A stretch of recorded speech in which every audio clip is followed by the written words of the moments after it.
காமராஜரை பத்தி பேசும்போது எல்லாருக்கும் முதல்ல ஞாபகம் வர்றது கல்விதான். ஆனா எனக்கு அவரை பத்தி ரொம்ப ஆச்சரியமா தோன்றது வேற ஒரு விஷயம். 6ஆம் வகுப்பு வரைக்குமே படிச்ச ஒரு மனுஷன் தமிழ்நாட்டோட எதிர்காலத்தை ஒரு இன்ஜினியர் மாதிரி யோசிச்சிருக்காரு. ஒரு பள்ளிக்கூடம் மட்டும் திறக்கணும்னு அவர் நினைக்கல. அந்த குழந்தை படிக்கணும், படிச்சதுக்கு அப்புறம் வேலை கிடைக்கணும், அதுக்காக தொழிற்சாலைகள் வரணும், விவசாயம் வளர அணைகள் இருக்கணும், இது எல்லாத்தையும் ஒன்னா யோசிச்சாரு.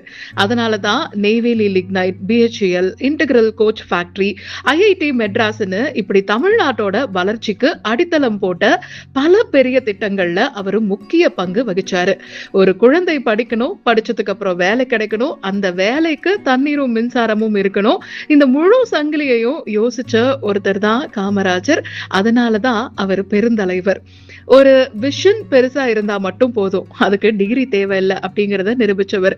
மக்களோட நாளைய பற்றி யோசிக்கிற மனசு இருந்தா மட்டுமே போதும். எனக்கு காமராஜர் ஒரு அரசியல்வாதி மட்டும் இல்ல, தமிழ்நாட்டோட எதிர்காலத்தை பல வருடங்களுக்கு முன்னாடியே பார்த்த ஒரு விஷனரி. இந்த பிறந்த நாள்ல அவரை நினைவு கூர்றதுல எனக்கு ரொம்ப மகிழ்ச்சி.